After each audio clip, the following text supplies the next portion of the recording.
السلام عليكم ورحمة الله وبركاته. يا صباح الورد، يا صباح الفل، يا صباح الياسمين على كل حبايبي الحلوين اللي مشتركين واللي مش مشترك معانا يشترك ويفعل زر الجرس عشان يوصله كل جديد. صباحكم فل، صباحكم قشطة، وصباحكم زي العسل الحليب. قبل اي حاجة تعالوا نصلوا على النبي ونزيد النبي صلاة ونوحد الله.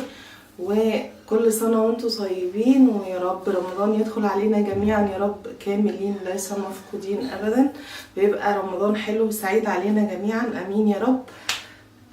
تعالوا الاول قبل ما ندخل على الفيديو بتاعنا اللي مدلعنا نتكلم عن شركة يوميات نانا. عامله لكم عروض وخصومات وتخفيضات جميلة جدا جدا. عايزة تفتحي قناة وانتي في بيتك، او عايزة تفتحي صفحة على الفيسبوك، كواي، تيك توك، اي حاجه، هم كل حاجه متخصصين فيها في شغل السوشيال ميديا، وبيعملوا لك عروض. والشهر ده عاملين عرض جبار جدا جدا بمناسبه رمضان. كل سنه وانتم طيبين.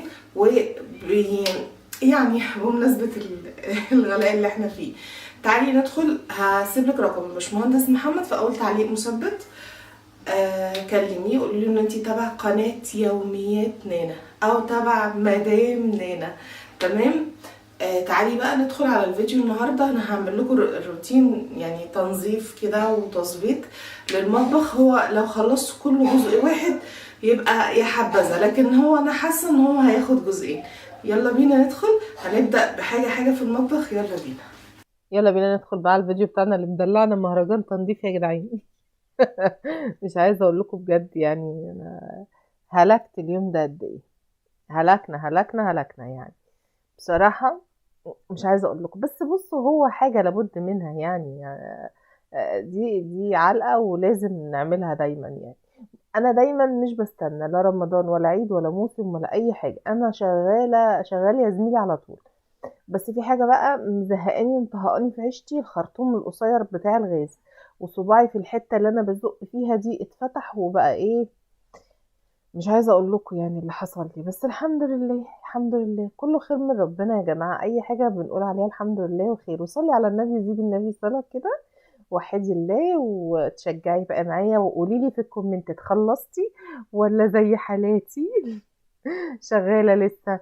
انا اخر واحدة على اليوتيوب بخلص، وعلى الرغم ان انا بكون بادئة قبل اي حد، بس للأسف الشديد ان انا يعني الحمد لله الحمد لله برضو انا راضية باللي ربنا يكتبه لي. رمضان ده تعبانة شوية واخدة دور برد جميل مروق عليا. المهم النوع اللي انا المزيل دهون ده، كنت جايباه من شركة مايوي. عندي بقاله فترة طويلة قوي، قلت اطلعه واشتغل بيه لان السترس بقى حسيته كده بقى فيه جعلي فترة انه عامل زي المية كده، مش شغال حلو يعني، ما بيشيلش دهون ولا حاجة. وانا لو ما حطيتش ايدي على السيراميك ولقيت ان هو نضيف وما فيهوش اي حاجة خالص، احس ان انا ما عملتش اي حاجة اساسا. بس انا هبهركو. المطبخ هيبقى حاجة تانية خالص. هحط فيه حاجات جديدة، هعدل فيه وهغير فيه، وحاجات من البيت كانت موجودة عندي بس عدت تدويرها وظبطتها وعدلتها. وبنقول يا مسهل وبنشجع نفسنا عشان غلاء الأسعار، وبنقول الحاجة اللي في بيتنا تقضينا وتعدينا الفترة دي على خير. طلعت مصارين المطبخ كله بره، المطبخ اللي كان هنا أساسا شلته وطلعته بره. هوريكم كل حاجة دلوقتي في الفيديو. شلته وطلعته بره في الحته اللي قدام الطرقه اللي قدام المطبخ دي اللي هي عند الباب اصلا. بس قبل ما اطلعه كنت غسلته بس ما صورتوش معاكم بصراحه. طلعت المواعين كلها منه ومسحتها كده، هي نظيفه اصلا. وقمت ماسكاه كله غسلاه ومظبطه. هتشوفوا في اخر الفيديو بقى مفاجاه جامده قوي، مش عارفه الفيديو ده ولا الفيديو اللي جاي. خليكوا بس معايا كده، شجعونا وارزعي لي اللايك وقولي لي لو انتي بتتفرجي على الفيديو بتاعي ايه اللي عجبك فيه من الدقيقة كام للدقيقة كام. ويا ريت تقولي لي انتي منوراني ومشرفاني من انهي دولة. وعايزة اقول لكم ان في الله بحبكم، وكل سنة وانتم طيبين. ويا رب رمضان يجي عليكم بخير وصحة وسعادة. مش هقولك بقى هتجيبي حاجات بقى جديدة وتشتريها وتكلفي نفسك، لا بصي. اي قماش عندك في البيت او فوطة قديمة انتي مش عاوزاها، تمام. الحتة دي كانت رجل بنطلون، بس كان نوع البنطلون جميل قوي، كان قطن كده بس من اللي هو الخشن ده. قلت طب وانا هرميها ليه؟ شلتها كانت نظيفة، شلتها بتاعت كان بنطلون من بناطيل الولاد الكبار. وقمت قايله لما انضف هربطها في المساحه، ربطتها في المساحه وشغال يا زميلي، بدل ما انزل اروح اشتري لي بتاع الشرشوبه اللي هي بيشتروها دلوقتي حاليا على اليوتيوب كلهم. كنت جبتها قبل كده، حوار فكسان يا جماعه، حوار فكسان، حرام عليكم بتضيعوا فلوسكم على الفاضي. بحاجه و70 وبحاجه و80، ومش عارفه دلوقتي هتبقى بكام برضو. فهي زي قلتها بصراحة، وبتتكسر معاكي، ولأول مرة بتمسحي بيها بتلاقيها ضاعت خالص، مش موجودة معاكي أساسا. دي بقى هتغسلي المطبخ بتاعك من الفوق لتحت، من الأول للآخر، ومش هتقولك يا قلبي. والله العظيم جميلة جدا جدا جدا، وأنصحك بيها. أنصحك قماشة أو فوطة، عندك قماشة أو فوطة واشتغلي بيها على المساحة، واديله ادي كده، هتلاقي الدنيا راحت زي القشطة.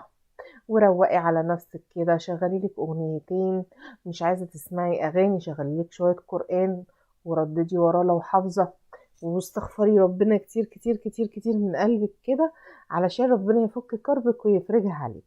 كلمتين حلوين.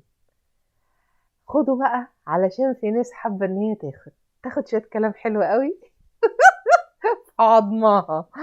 بصوا يا جماعه، جاني كومنت جميل قوي قوي قوي قوي قوي، بس انا مش هقول محتوى الكومنت ايه، لان طبعا ما ينفعش ان انا اقول المحتوى بتاع الكومنت ايه او مضمون الكومنت ايه، لان انا متابعيني ناس محترمه وبيحبوني قوي وانا بحبهم جدا. بس انا عايزه اقول لكم كلمتين، يعني اقول لك انت يلي كتبت الكومنت خليها تاكلك، يعني خليك كده تاكل في نفسك كده كتير. انا جيت اقول لك خليها تاكلك نص ساعة وهتنسى شكلك. اه والله العظيم اللي جاي تقيل، واتقل على رزقك، علشان انا شايله لك كتير قوي. بص هفاجئك مفاجآت جميلة، هبهرك الفترة الجاية دي، هبهرك. وهو بتتكلمي ليه يا نانا ان هو راجل؟ اصل هو الكومنت ده مكتوب باسمه هو كشخص يعني، والشخص ده انا عارفاه، وبيني وبينه عداء، وبيني وبينه مشاكل. فهو انا من عبر هذا الفيديو بقول لك شايله لك كتير قوي، والايام اللي جايه لا فيها راحه ولا بالراحه. وصدقني والله والله والله والله ورحمه ابويا لابهرك، مش هقول لك اكتر من كده. وفي حاجه بس عشان ما تتعبش ايدك كتير، نسيت اقول لك، ان انا عامله عندي على القنوات بتاعتي كلها، على يعني اللي انت هتكتبه مش هيتشاف، مش هيتشاف يا ابني والله، مش وحتى لو اتشاف والله العظيم جمهوري بيحبني، وهيمسكوك يهزقوك ويمسحوا بيك البلاط، هياخدوك شرشوبة رايح جاي رايح جاي رايح جاي. اه والله. والفترة الجاية برضو يعني ايه، خلينا كده، خليها مفاجأة، خليها مفاجأة. هتلاقيني في وشك كده على طول، وهتلاقيني عاطيلك على قفاك انت عارف ان انا مش بنخاف. فالمهم ما علينا. عشان هو ما ياخدش اكبر من حجمه، لان هو حجمه صغير جدا، يعني ده صرصار يتفعص بالرجلين يعني يا جماعه، هو عمال يحكها واحنا مش هنتكلم، علشان مش محتوى قناتي مشاكل، مش بتاعت الليله دي. المهم ما علينا، عشان ايدي صبعي متعور واوا واوا اوبا. عايزه اقول لكم البتاع دوت يا جدعان سحر والله العظيم، حسيت ان انا رشيت من هنا، ايه ده، بقيت امسح كده، ابص في القماشه هي سودة ومطينه بطين، الجماعه المصبوغين دول بتنضفي بيهم، بتنضفي بيهم بتلاقي ايه، بتشوفي يعني الكازورات. المهم عايزه اقول لك الزيت كله يا اختي طلع كده، كان مليان والله العظيم. كذا حد دخل لي في الكومنتات، يا نانا المطبخ نضيف، يا نانا المطبخ نضيف. والله المكان نضيف يا جماعه. اه والله المكان نضيف يا جماعه، ما كانش نضيف خالص خالص خالص. كان محتاج، بصوا كانت محتاج ان هو، انا فصلت على فكره، عايزه اقول لكم ثواني وهرجع لكم تاني، فصلت ومسكت كله بقى من فوق لتحت، من تحت لفوق، لفوق لتحت، لتحت لفوق، اهو اهو، لا سحر ولا شعوذه، دي المواعين مرميه في الارض، وادي الدولاب والميكروويف وكله هيصه هيصه يا جدعان، هيصه. وريتكم عند العريس هيصه، عند العروسه هيصه، عند الاسود هيصه.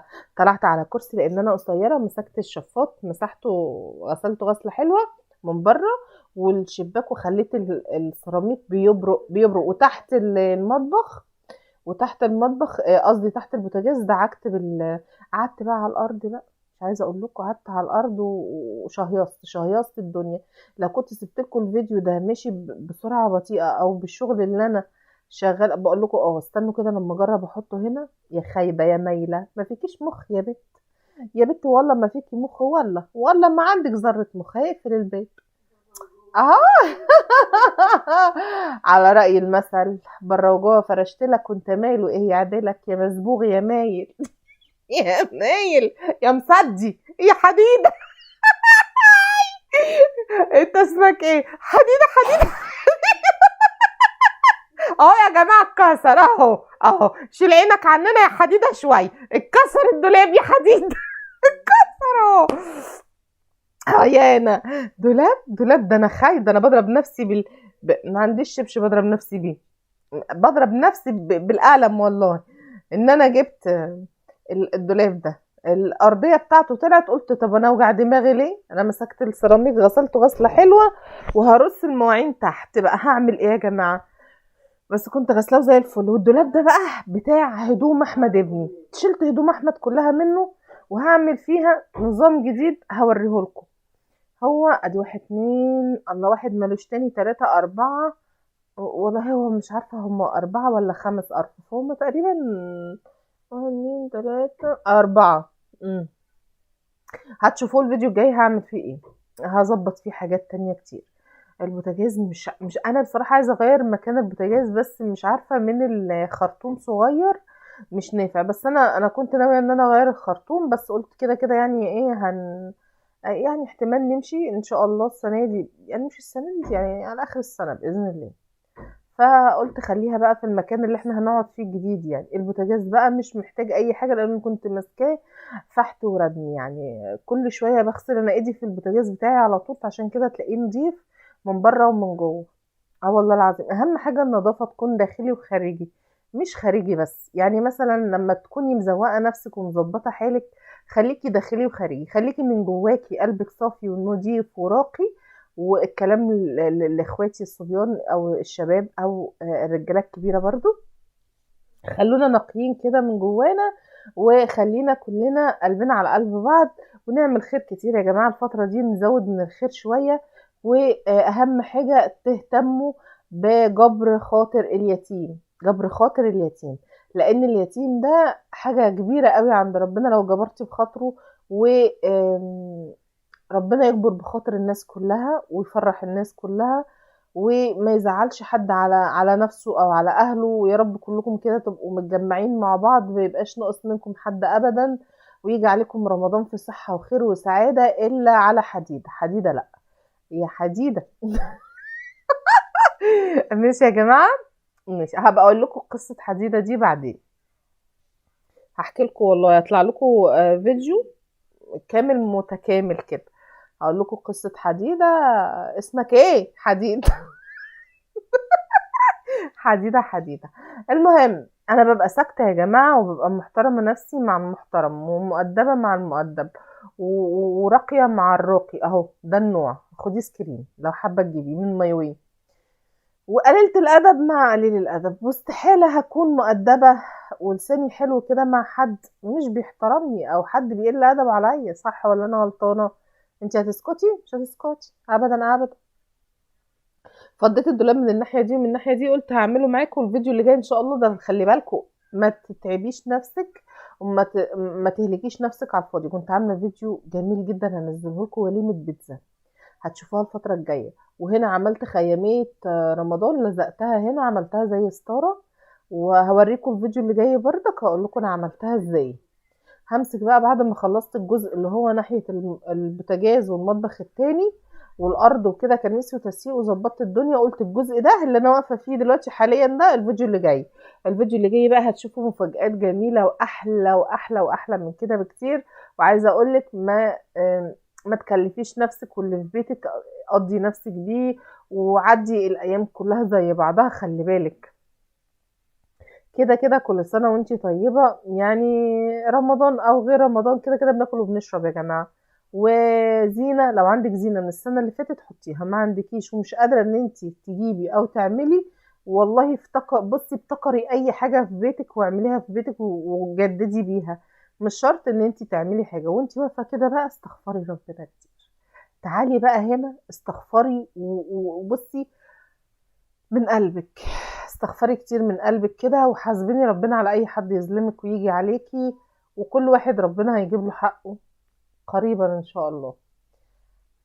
يلا بس قوليلي بقى في الفيديو كده لو عجبك، ما تنسينيش لايك وشير وسبسكرايب في القناة، ويا ريت اللي مش مشترك معانا يشترك، وبشكر كل اللي اشترك معايا جديد ونورني وشرفني من خارج مصر ومن داخل مصر، وحبكم في الله، ويجعل رمضان سعيد عليكم وعلينا، واقول لكم في فيديو جديد ان شاء الله. سلام ورحمة الله وبركاته. يلا يا بنتي يا نانا قفالي، كملي بعدين، يلا باي باي.